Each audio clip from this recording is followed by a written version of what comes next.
Walter Alexander, muy buenas tardes. Laura Mariela. Nos mantenemos con los mismos 160 compañeros. Carlos Borrayo, buenas tardes. Downer Girón, Joana Flores, Cristi Mariel, buenas tardes. Glenda Sagastume, buenas tardes. Es un gusto saludarles. Siempre la temperatura.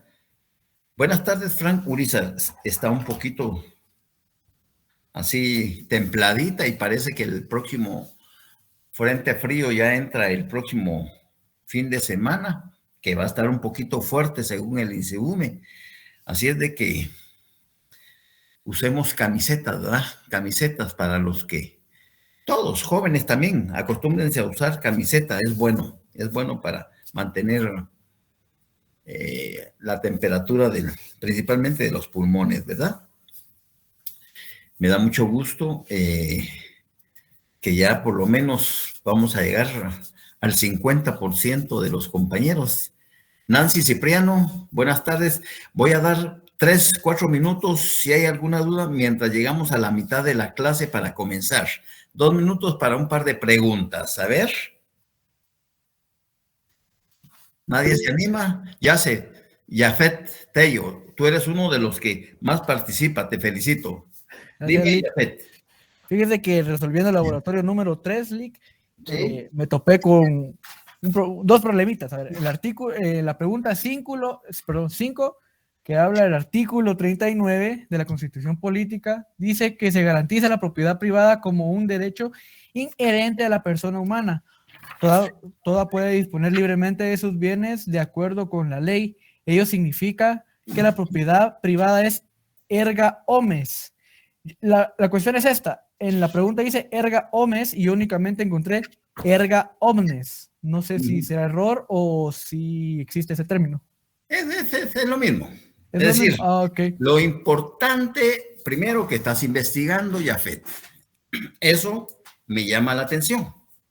Eso es agradable para mí, que te tomes la molestia de no conformarte con solo lo que el profesor te está dando. Estás yendo un poquito más allá. Ese derecho a la propiedad lo tenemos o lo tienen todos los que son propietarios, no solo de bienes inmuebles, sino de bienes muebles. Un bien mueble, como ustedes lo saben, es aquel que es susceptible de trasladarse de un lugar a otro. Un vehículo, por ejemplo. Ese es un bien mueble. Una empresa mercantil es un bien mueble. Un helicóptero es un bien mueble. Un yate es o sea, cosas que son susceptibles de trasladarse de un lugar a otro y que también son susceptibles de inscribirse en alguno de los registros que existen en Guatemala. Pero estamos ahí, el artículo 39 va dirigido a los bienes inmuebles. Ese derecho de erga omnes es mi derecho oponible frente a todo el mundo. Yo tengo mi título de propiedad inscrito en el registro de la propiedad, donde me acredita ser el titular de los derechos reales del inmueble. Por eso es que puedo oponerme a que cualquier usurpador o cualquier detentador me despoje de mi propiedad. Ese es el derecho erga omnes, el derecho que tienen todas las personas frente a todo el mundo de oponer su derecho de propiedad. Pero tú me puedes decir, pero es que mire, es que en el interior del país regularmente son derechos de posesión, porque se vienen transmitiendo de generación en generación, el abuelo a los padres, el padre a los hijos a sus, y así. Y solo a través de hay colegas pues que se aprovechan de la ocasión y faccionan una escritura donde el abuelo le traslada los derechos de posesión de un inmueble y se describe la extensión superficial, las medidas y colindancias y principalmente que lo ha poseído en forma pública, pacífica, de buena fe y a título de dueño. Pero son derechos de posesión. Y alguien, según la ley de titulación supletoria, cuando quiere titular esos derechos de posesión, tiene que hacerlo ante un juzgado de primera instancia del lugar donde se encuentra asentado el inmueble. Es decir, si es por La Gomera, si es por Zipacate, si es por el lado de...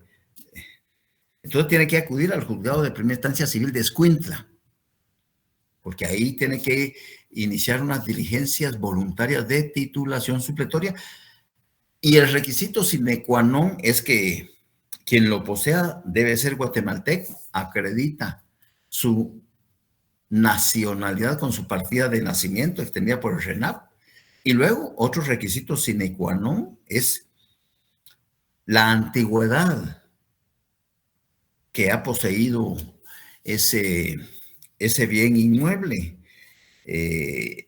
mínimo para poderse titular en un juzgado de primera instancia civil, tienen que haber transcurrido 10 o más años que debe de haberse poseído en forma pública, pacífica, de buena fe y a título de dueño.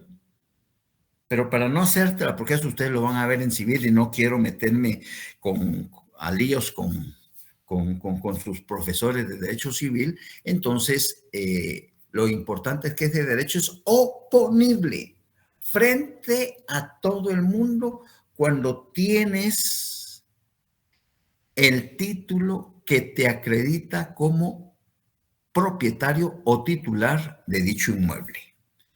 ¿Te queda claro, Jafet? Sí, licenciado, muchas gracias. Ahora, la segunda duda que le decía que tenía está en la pregunta número 12 del laboratorio 3.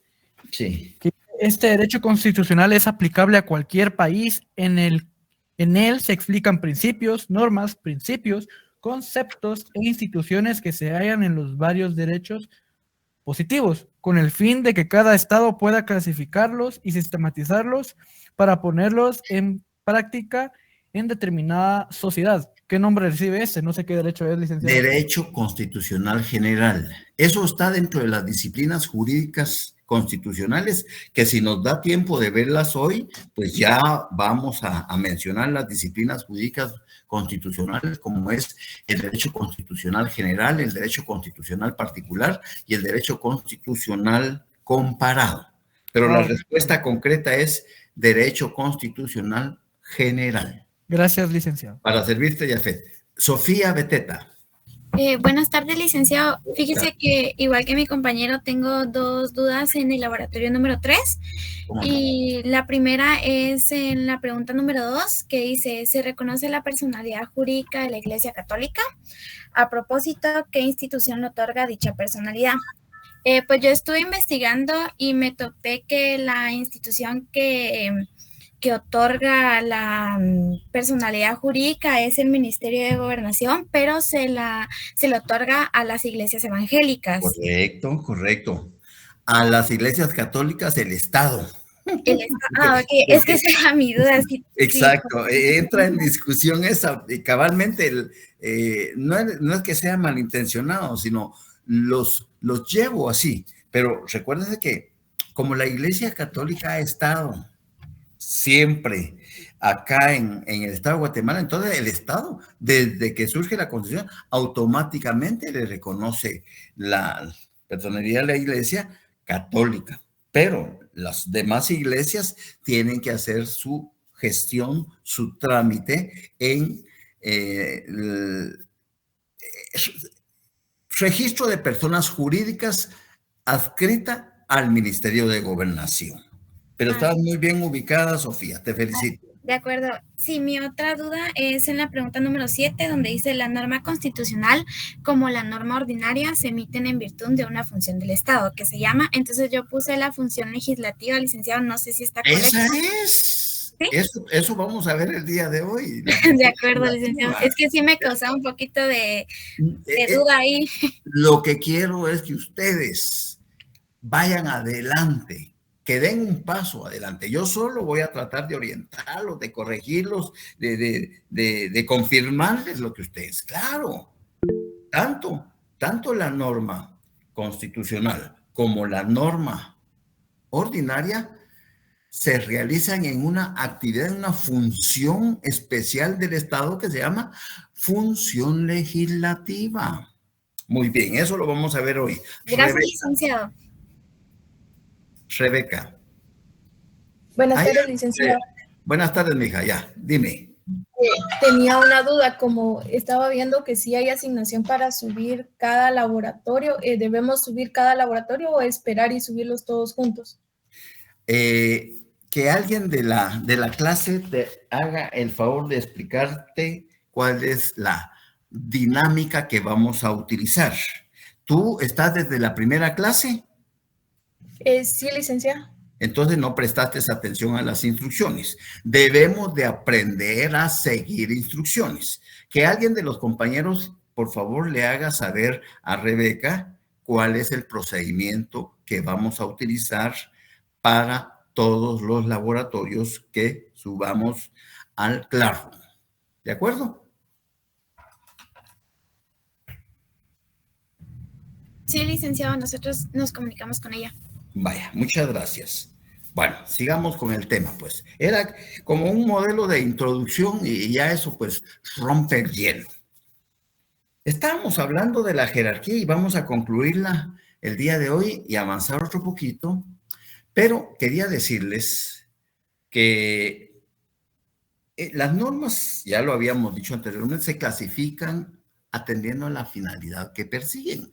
Así este repaso, ya lo hablamos, así para Recasensich, él dice que las normas tienen diversos rangos, diversas categorías, y que la norma constitucional tiene una categoría o un rango superior a la ley, y que la ley tiene un rango superior al reglamento, y que la norma constitucional, las leyes y los reglamentos tienen un rango superior a las normas individualizadas. Hasta ahí vamos bien.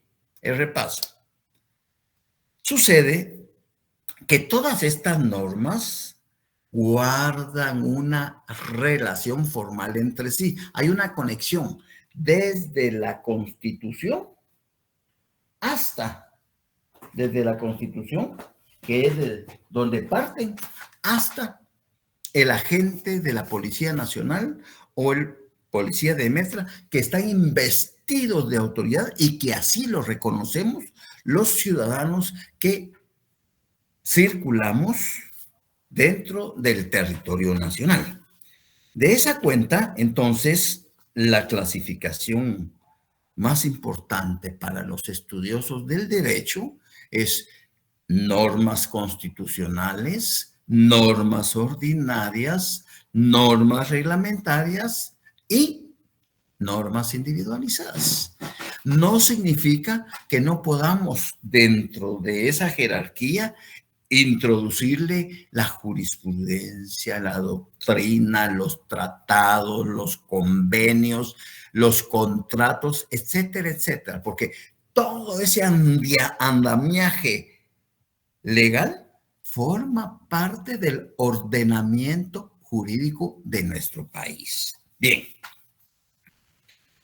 Como las normas constitucionales son las de mayor validez y jerarquía, eso significa que una norma ordinaria no puede contravenir, no puede tergiversar, no puede modificar a una norma constitucional. Cuando una norma ordinaria, voy a poner aquí la ley del organismo judicial, tiene carácter de ordinaria. Si esta norma ordinaria quisiera contradecir a la Constitución, esta norma ordinaria es nula de pleno derecho. Es decir, no puede ninguna ley contradecir a la norma constitucional. Fácil es decir, es nula de pleno derecho. Bueno, ¿cómo la voy a procedimentar o cómo la voy a ejecutar, por ejemplo? Entonces, dice, tienen su constitución a la mano, tienen sus resaltadores a la mano. Por ejemplo, vayámonos al artículo 44. Derechos inherentes a la persona humana. Me refiero al artículo 44 de su Constitución. Los derechos y garantías que otorga la Constitución no excluyen otros que, aunque no figuren expresamente en ella, son inherentes a la persona humana. El interés social prevalece sobre el interés particular. Este parrafito es el que quiero que me lo subrayen. De otro color, si es que ya lo estaban subrayando en un solo color. Dice, serán nulas ipso iure las leyes y las disposiciones gubernativas o de cualquier otro orden que disminuyan, restrinjan o tergiversen los derechos que la Constitución garantiza. Estoy hablando del artículo 44, Ana Marcela, artículo 44 de la ley. Y lo que quiero que me subrayen es el tercer párrafo, para servirte, de ese artículo que dice, serán nulas ipso iure, de pleno derecho, serán nulas de pleno derecho las leyes y las disposiciones gubernativas. Estas disposiciones gubernativas son las que emite el Ejecutivo por medio del presidente en Consejo de Ministros. Así con la época de la pandemia, por ejemplo, todos los decretos gubernativos que el presidente en Consejo de Ministros puso en vigencia, inmediatamente el Congreso los avalaba. Pues esos acuerdos gubernativos, ¿verdad? O cualquier ley son nulas de pleno derecho. ¿Y cómo voy a hacer realidad esa nulidad? Pues me voy al artículo, si ustedes quieren, le ponen un asterisco, por favor, para que comiencen a hacer su tela de araña, pónganle un asterisco ahí, a ese tercer párrafo, a una orilla de su Constitución, y pónganle ver art 267 cons. ¿Qué quiere decir? Ver artículo 267 de la Constitución. Y nos vamos al 267. Al 267 dice, inconstitucionalidad de leyes de carácter general. Ahí está la respuesta. Aquí es donde, a través de este procedimiento, voy a declarar nula de pleno derecho la norma ordinaria o el acuerdo gubernativo que está contraviniendo, modificando o tergiversando la norma constitucional. Dice el artículo 267. Las acciones en contra de leyes, reglamentos o disposiciones de carácter general que contengan vicio parcial o total de inconstitucionalidad se plantearán directamente ante el tribunal o corte de... Allí voy a acudir como ciudadano. Como puedo hacer como ciudadano. Puede acudir cualquier institución, cualquier organismo del Estado, cualquier entidad descentralizada, puede. Pero como ciudadano también estoy legitimado para hacerlo. Aquí la ley de amparo me va a permitir que tenga la legitimación. De casualidad, ¿tienen a la mano la ley de amparo? ¿Alguien? Sí, licenciado. Vaya, con su resaltador, por favor. Artículo 134. de la ley de amparo. Ahí ustedes van haciendo al 267, le van poniendo ahí, ver artículo 134, cuando es ciudadano. Dice, tienen legitimación para plantear la inconstitucionalidad de leyes, reglamentos o disposiciones de carácter general. La Junta Directiva del Colegio de Abogados actuando a través de su presidente, el Ministerio Público a través del Procurador General de la Nación, el Procurador de los Derechos Humanos en contra de leyes, reglamentos o disposiciones de carácter general que afecten los intereses de su competencia y, este es el más importante, si es ciudadano común y corriente como nosotros, cualquier persona con el auxilio de 3 abogados colegiados activos. Cualquier persona con el auxilio de 3 abogados colegiados activos. Quiere decir que vean cómo las leyes están íntimamente relacionadas y qué es lo que tenemos que conocer, esos recovecos para tratar de ordenar nuestro disco duro. Ya sé por dónde me puedo ubicar. ¿Me van entendiendo con lo que voy explicando? Sí, licenciado. Muy bien. Otro ejemplo para que nos quede. Hay muchos, pero por ahí me voy recordando de a poquito de otro ejemplo. Gerardo Guzmán. Sí, licenciado, solo tengo una pequeña duda. ¿Cómo era el artículo que había dicho de la ley de amparo? El artículo 134, que habla de la legitimidad, ¿ya?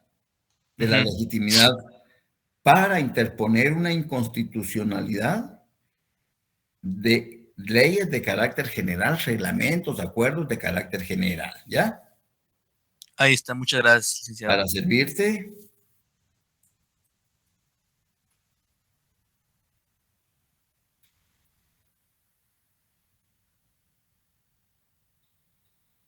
Muy bien. Sigamos, pues. Entonces, ahora ya saben ustedes cuando una ley ordinaria quiera modificar, tergiversar, contradecir a la norma, es nula de pleno derecho. ¿Y cuál es el procedimiento?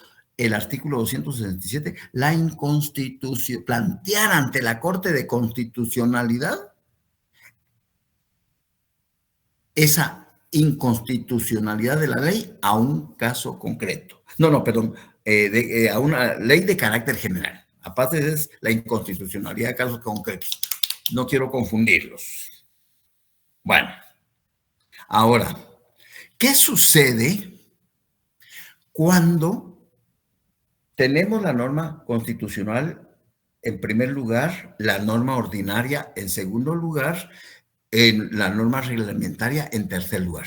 ¿Qué sucede cuando una norma reglamentaria está contradiciendo a la norma ordinaria? ¿Qué pasa cuando un reglamento contraviene a su ley superior jerárquica, una ley ordinaria? Puede ser en cualquier materia, pero está contradiciendo, está tergiversando, está modificando, la está limitando. ¿Qué creen ustedes que se debe de hacer? Sin pena, externen su pensar.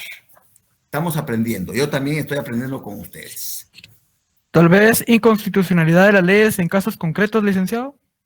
Te voy a dar la respuesta en casos concretos. La inconstitucionalidad de leyes a casos concretos se da cuando hay un actor y hay un demandado y están litigando ante un órgano jurisdiccional, ante un tribunal. Están litigando un proceso X. Pero cualquiera de los dos sujetos procesales cree oportuno que si el juez a la hora de dictar su fallo o emite una resolución retorciendo la norma, entonces él se siente afectado y tiene la oportunidad de plantear la inconstitucionalidad de ley a caso concreto, porque esa inconstitucionalidad solo va a afectar al actor y al demandado. Solo a ellos dos. A los 18 millones o 17 millones de guatemaltecos no nos va a afectar, mientras que la inconstitucionalidad de carácter general afecta a toda la población. ¿Por qué?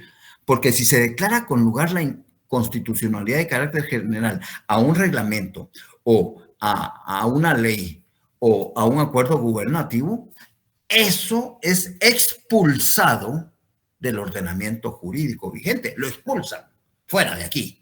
Usted no tiene cabida dentro del ordenamiento.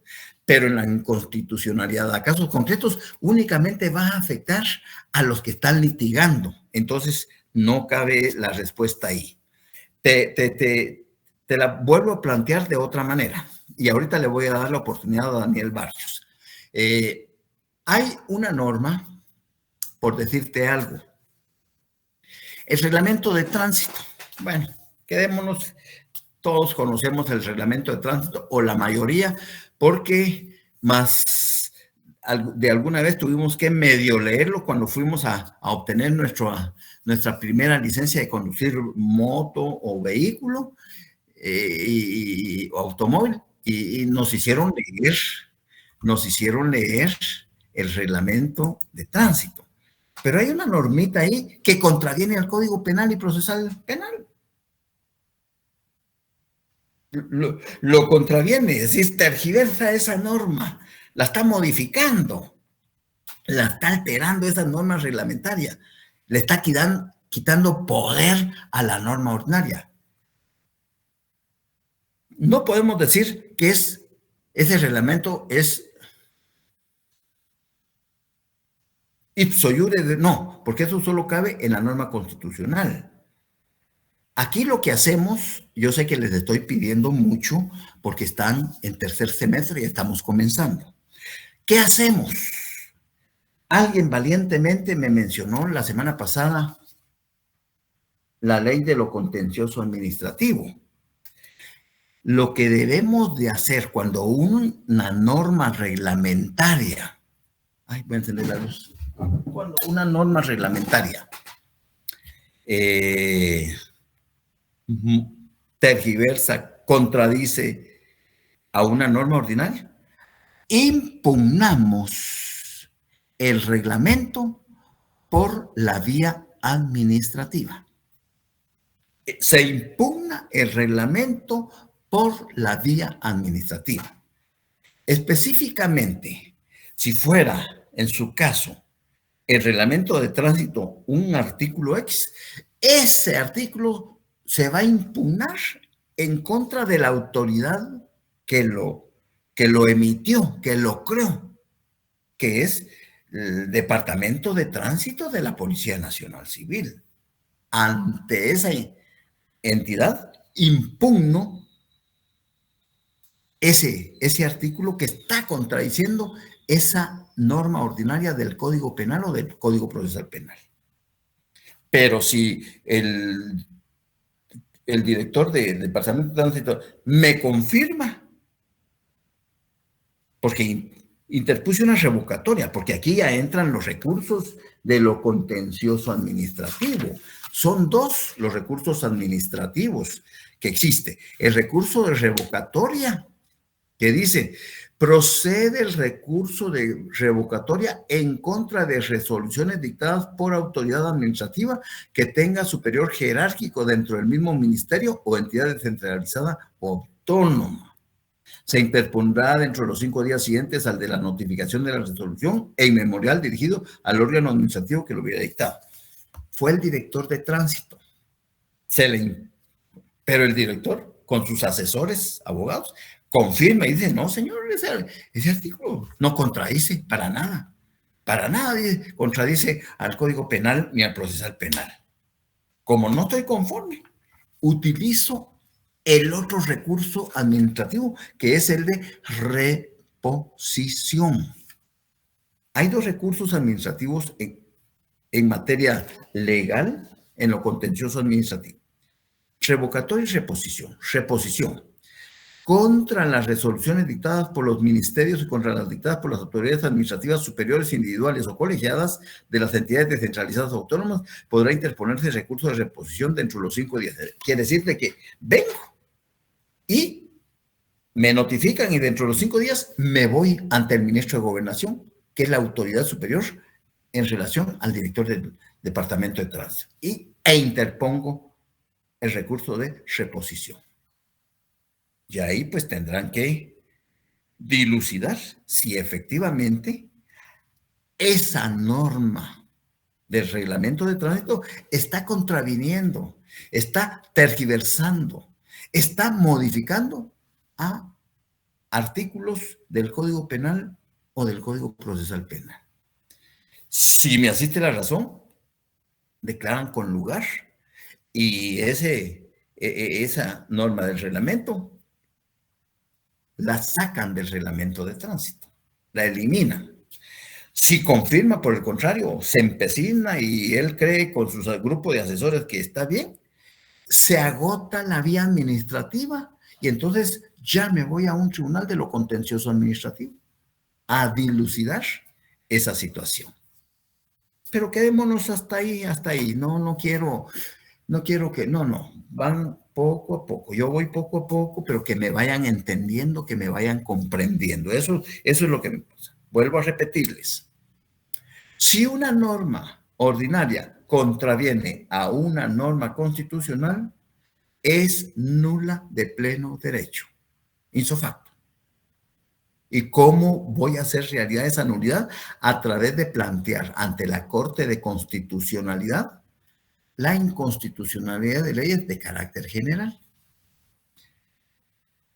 Ahora bien, si es una norma de un reglamento la que está tergiversando, modificando o contradiciendo a una norma ordinaria, lo que vamos a hacer administrativamente es impugnar ese reglamento por la vía administrativa, ¿ya? A través de cualquiera de los dos recursos, revocatoria y reposición, que son los únicos que son reconocidos por la ley de lo contencioso administrativo. Muy bien.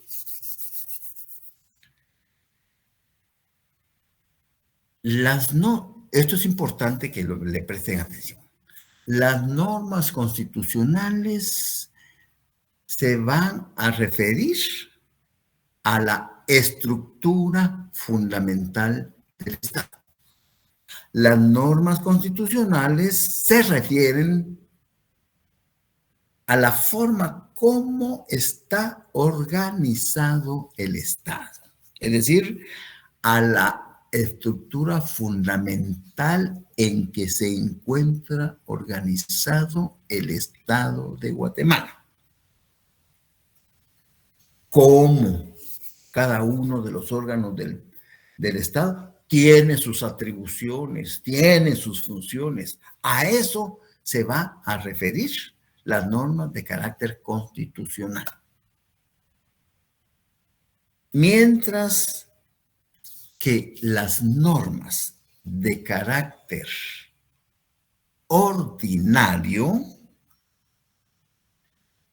van a regular toda la actividad del hombre que no se refiere a la actividad del Estado. Se los voy a repetir porque las normas ordinarias se refieren a todas las actividades que realizan las personas, que no tienen nada que ver con el Estado, porque para eso hay normas constitucionales que se van a encargar de el qué hacer del Estado. Las normas ordinarias si alguien va a arrendar un localito o un inmueble, pues un contratito de arrendamiento, sin que tenga que ver papá Estado. Claro, con el tiempo resulta que ese inquilino comenzó a atrasarse y atrasarse, y en el contrato decía que la falta de pago de 2 mensualidades le da derecho al propietario, al arrendante, a solicitar la desocupación. Y llega, mire, hágame el favor, es que fíjese que me quedé sin trabajo y de verdad, mire, yo estoy contento, ya tengo 3 años de estar aquí arrendándole y estoy muy contento, pero mire, hace 2 meses que me quedé sin trabajo, entonces me ha costado, porque primero la comida por los hijos, los colegios, ustedes. Sí, pero mire, yo también vivo de las rentas, pues, es decir, yo tengo compromisos con el banco y entonces, ¿sabe qué? Una gente pensante, ¿sabe qué? Usted me tiene 2 meses pendiente. Desocúpeme el sábado. Quédese. No me pague esos. No me pague. No me canceles. Entiendo la situación. Quiero apoyarlo, pero desocúpeme el sábado, por favor. Mire, yo no sé cómo le va a hacer, pero... Y le prometo que no le voy a... Cuando llega a mi oficina, eso es lo que les digo. Ay, no, mire, no peleemos. Porque si nos vamos a ir a tribunales para pedir la desocupación del inmueble y el cobro de las rentas atrasadas, nos vamos a llevar un par de años. Así es, yo en lo particular no litigo. En toda la profesión nunca. Bueno, era al principio patojo, pues le entrábamos a todo.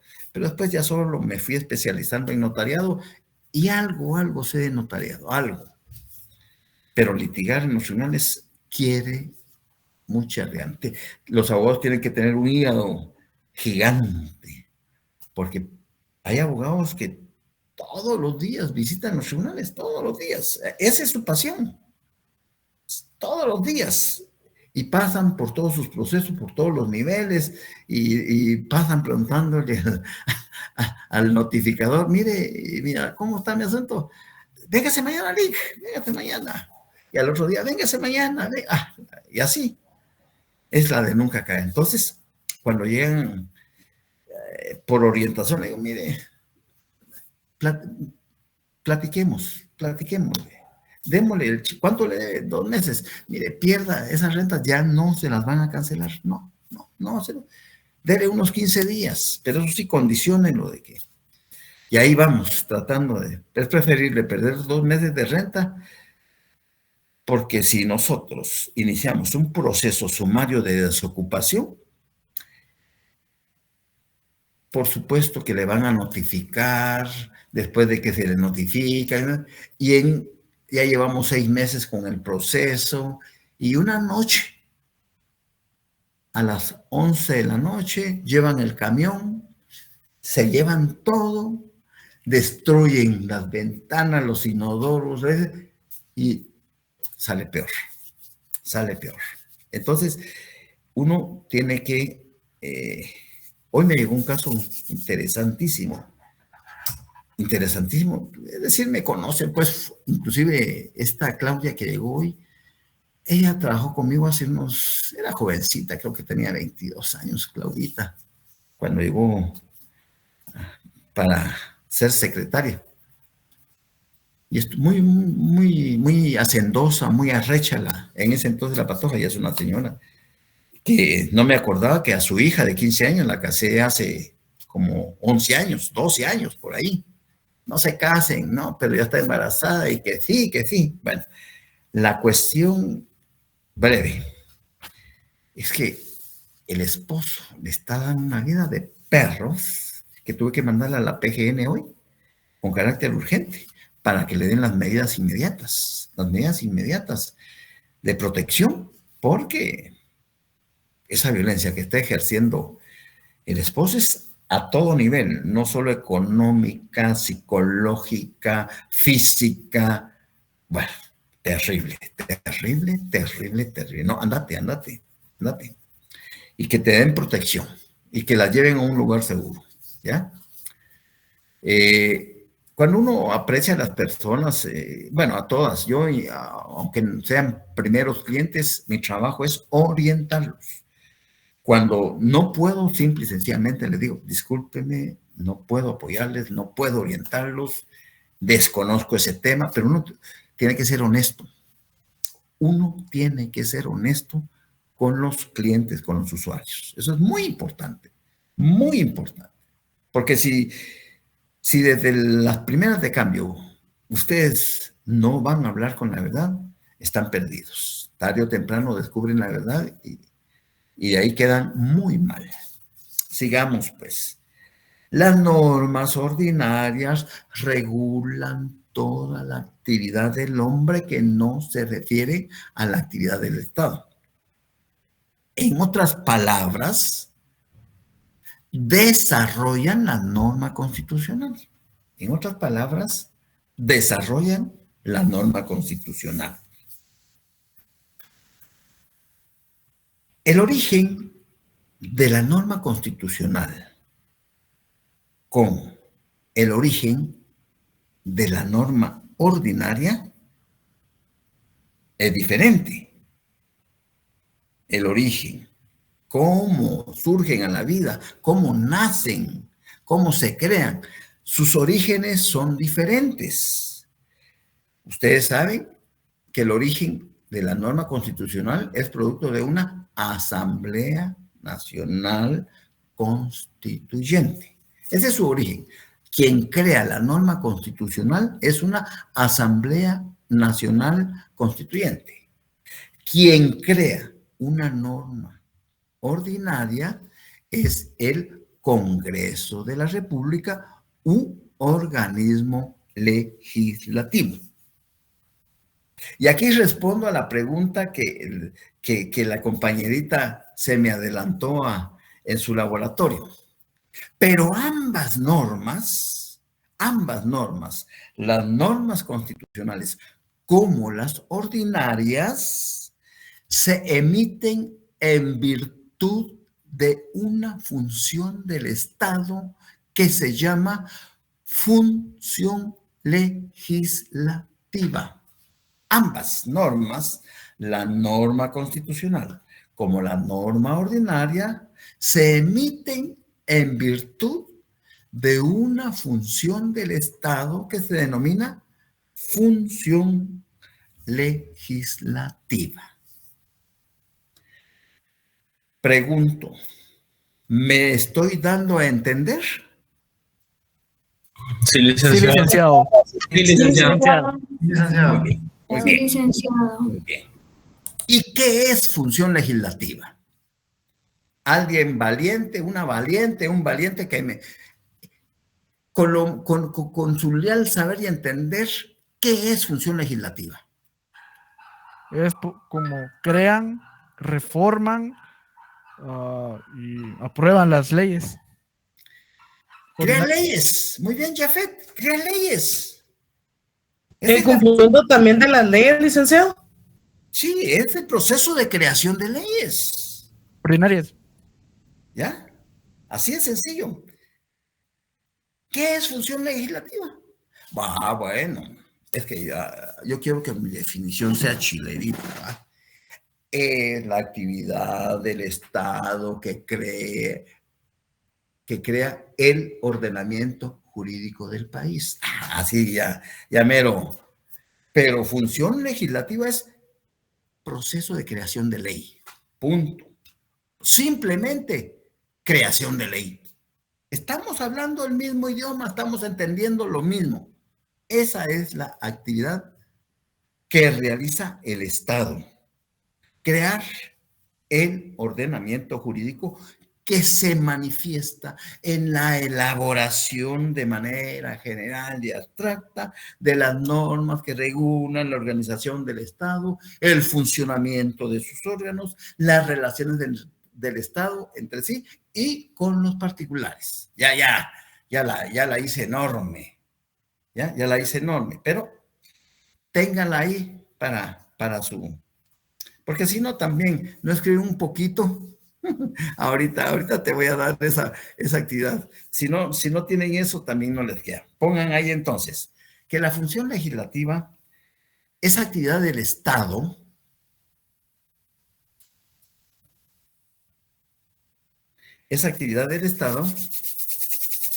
que tiende a crear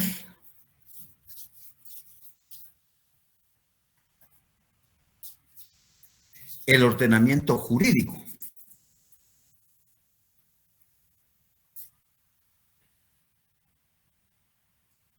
Es lo mismo, son sinónimos, sí. Es la actividad del Estado que tiende a crear el ordenamiento jurídico que se manifiesta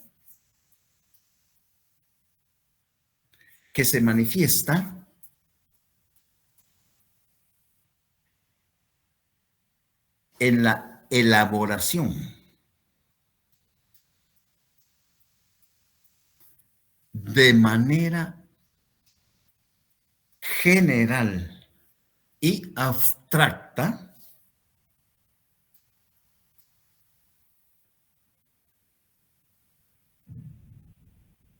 de las normas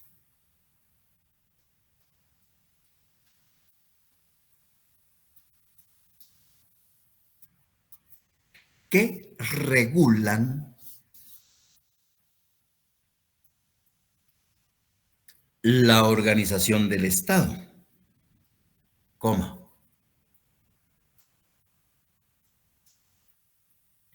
el funcionamiento de sus órganos,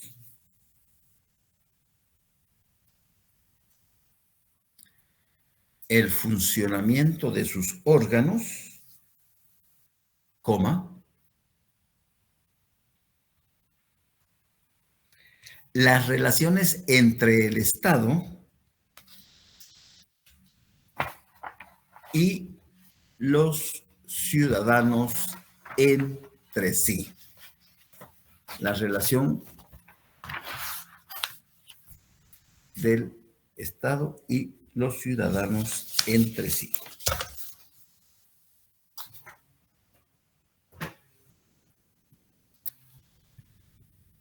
Si alguien se quedó atrás, entonces dice, es la actividad del Estado que tiende a crear el ordenamiento jurídico que se manifiesta en la elaboración de manera general y abstracta de las normas que regulan la organización del Estado, el funcionamiento de sus órganos, las relaciones entre el Estado y los ciudadanos entre sí.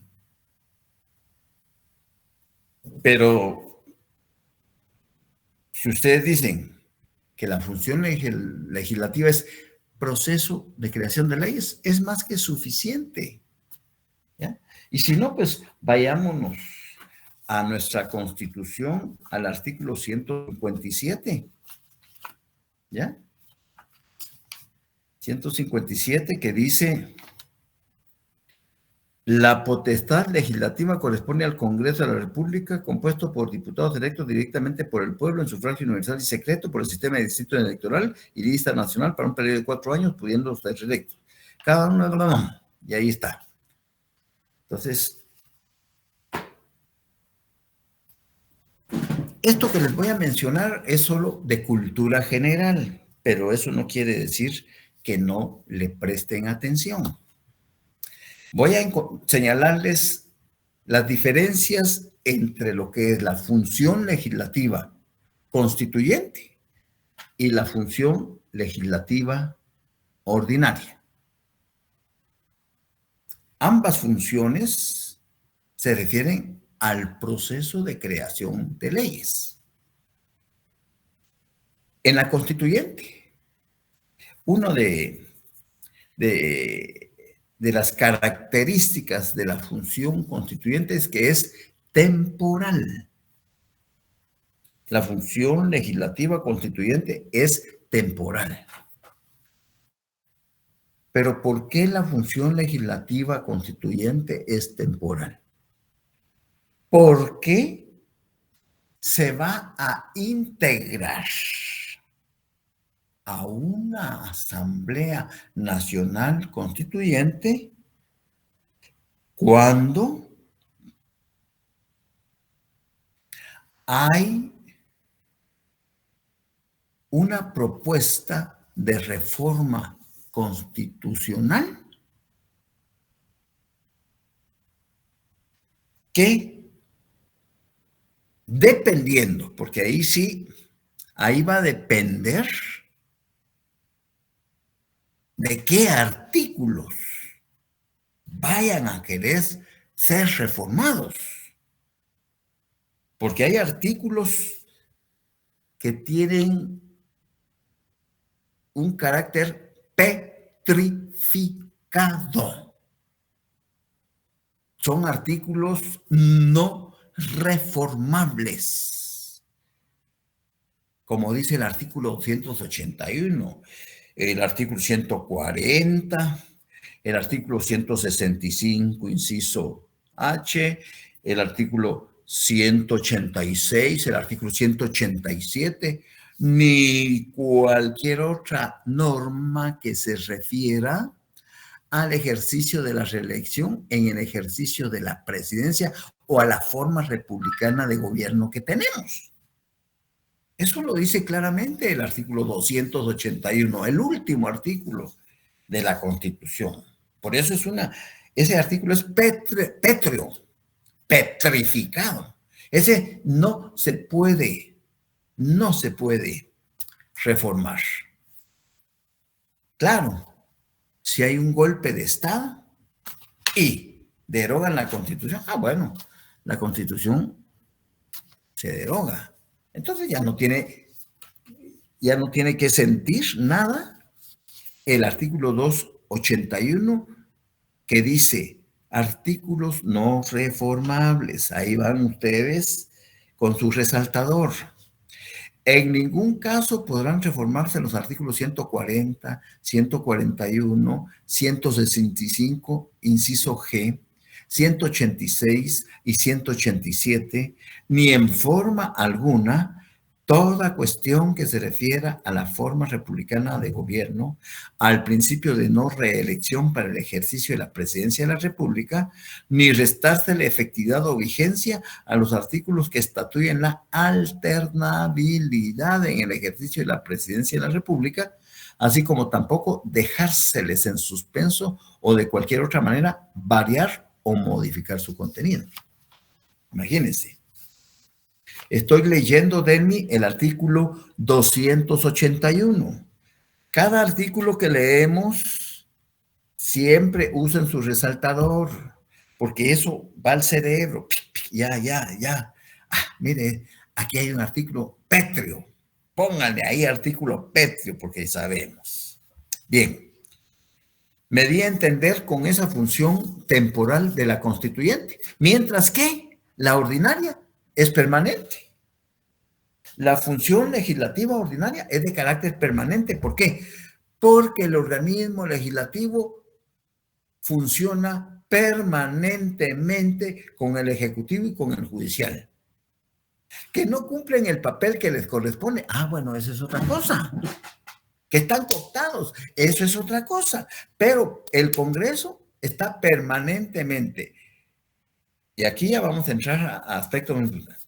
Acabamos de comenzar el año. Acabamos de comenzar el año para el Congreso de la República. El Congreso de la República tiene 2 periodos de sesiones ordinarias. El 14 de enero para mayo. El 15 o el 30 de mayo. Luego se van de relax. Inician en agosto y terminan a finales de noviembre, 30 de noviembre. Segundo, 2 periodos de sesiones ordinarias. De una vez subrayémoslo, por favor, ya que lo estamos tocando. De una vez subrayémoslo, por favor. ¿Ya? De una vez subrayémoslo. Ahí está. Dice el artículo 158. Usen su resaltador. El periodo anual de sesiones del Congreso se inicia el 14 de enero de cada año sin necesidad de convocatoria. Automáticamente los diputados saben que deben de presentarse a laborar el día 14 de enero, sin que se les mande a citar o que se les convoque. oficiosamente, ¿ya? El Congreso se reunirá en sesiones ordinarias del 14 de enero al 15 de mayo y del 1 de agosto al 30 de noviembre de cada año. Hay 2 periodos de sesiones ordinarias en el Congreso, del 14 de enero al 15 de mayo y del 1 de agosto al 30 de noviembre de cada año. Por eso es que el organismo legislativo, la función legislativa es permanente, porque siempre va a estar funcionando los 365 días del año. Siempre. Porque cuando los congresistas se van a su periodo de descanso, hay una comisión permanente. Y esa comisión permanente pues se queda ahí. El mismo presidente o la misma presidenta de la Junta Directiva va a presidir esa, y luego se nombran 2 vocales y 2 vocales, 7 personas, y ahí la pasan del 16 de mayo hasta agosto, todo junio, todo julio. Ahí la comisión permanente. Se van el 30 de noviembre, el 1 de diciembre al 13 de enero, la comisión permanente sigue tratando, siguen unos oficios que hacen esto, salvo que haya una emergencia nacional o que haya algo importantísimo para el país. Entonces la comisión permanente convoca a una reunión extraordinaria a nuestros dignatarios de la nación para tratar el asunto de que por ejemplo, si Guatemala le va a declarar la guerra a Ucrania o a Rusia, por decir algo, entonces mandan, y como están de descanso, o le va a declarar la guerra a Belice, qué sé yo. Bueno, ¿me estoy dando a entender o los estoy confundiendo más de lo confundido que están? Sí, estamos entendiendo, licenciado. Estamos bien. Todo bien, licenciado, gracias. Todo bien, licenciado. Gracias. Todo bien, Muy licenciado. Todo bien, licenciado. Bueno, muy bien. Voy con la segunda diferencia. La función legislativa constituyente no gobierna. La función legislativa constituyente no gobierna. Mientras que la función legislativa permanente sí hace gobierno. Porque el gobierno lo hace el legislativo, ejecutivo, judicial. Porque ellos detentan el poder de soberanía que le ha sido delegado por el gran pueblo. Entonces, la Asamblea Nacional no gobierna, pero el organismo legislativo sí hace gobierno con los otros organismos del Estado.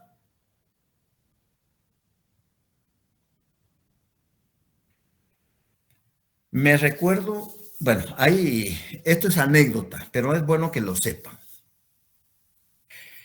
Me recuerdo que cuando se integró esta constituyente que creó esta constitución, pues había mucha gente pensante, muchos abogados de renombre, Roberto Carpio Nicol, Ramiro de León Carpio, Juan Alberto Saliero Cámara, Antonio Arenales Forno, gente de Alfonso Alonso Varías, Roberto Adolfo Valle Valdizón, Jorge Esquiner Cle, Teléfono Guerra Can, Fernando Linares de Entranera, Mario Taracena Sol, Carlos Redón. Bueno, había gente que para uno se veía que eran, y entonces todos comienzan, y la mayoría eran de los abogados, porque también hubo un par de constituyentes que no sabían leer y escribir. Entonces, pero la mayoría les lavó el cerebro a los demás constituyentes. Miren mucho, nosotros somos la máxima expresión de soberanía del país. ¿Y por qué no nombramos a una comisión para que vaya a dialogar, para que vaya a hablar con el jefe de Estado, Mejía Víctores, y que lo desconozcamos como jefe de Estado, porque nosotros la Asamblea Nacional Constituyente, somos la máxima representación de la soberanía del país. Para eso fuimos investidos. ¿Qué dice usted? Y sí, y nombran una comisión. Eso, léanlo, eso está en la historia, ahí está en los libros. ¿Ya? Y nombraron una comisión y piden cita con el jefe de Estado, Mejía Víctores, estaba el ministro de la Defensa, todos militares, todos los gobernadores, todos eran militares. Y van a la sesión, y entonces uno de los de la comisión, chilerito, ¿va? Vean, señor jefe de Estado, con todo respeto, nosotros, pues, como integrantes de la Asamblea Nacional Constituyente, consideramos que somos la máxima expresión popular del poder soberano del país, por lo que venimos a desconocerlo como jefe de Estado para que nosotros podemos nombrar un gobierno provisional y bla, bla, bla, bla, bla, bla, bla, bla, bla, bla, bla, bla, bla, bla, bla. Dicen que el general los dejó escuchar y hablar y hablar y hablar. Después que terminaron, no lo digo con estas, como lo dijo él, porque me estoy grabando, pero miren, hijos regrésense a terminar el trabajo que se les encargó, porque de lo contrario les vamos a quebrar. Taca, taca, taca. Cuando regresaron ¿y qué, muchacha? ¿Qué pasó? No se pudo, muchacha, no se pudo. Esa es una de las anécdotas que ustedes tienen que leer por ahí. La última es que la función legislativa, la última diferencia, la función legislativa constituyente, cuando va a emitir una nueva constitución, es anterior al Estado. Es anterior al Estado. Y la función legislativa permanente es posterior al Estado. ¿Por qué?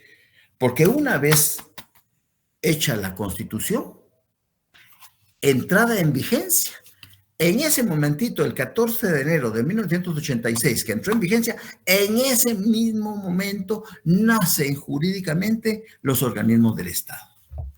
Entonces, la función legislativa constituyente es anterior al Estado y la función legislativa permanente es posterior al Estado. Y con eso hemos concluido nuestra clase del día de hoy. ¿Hay alguna duda?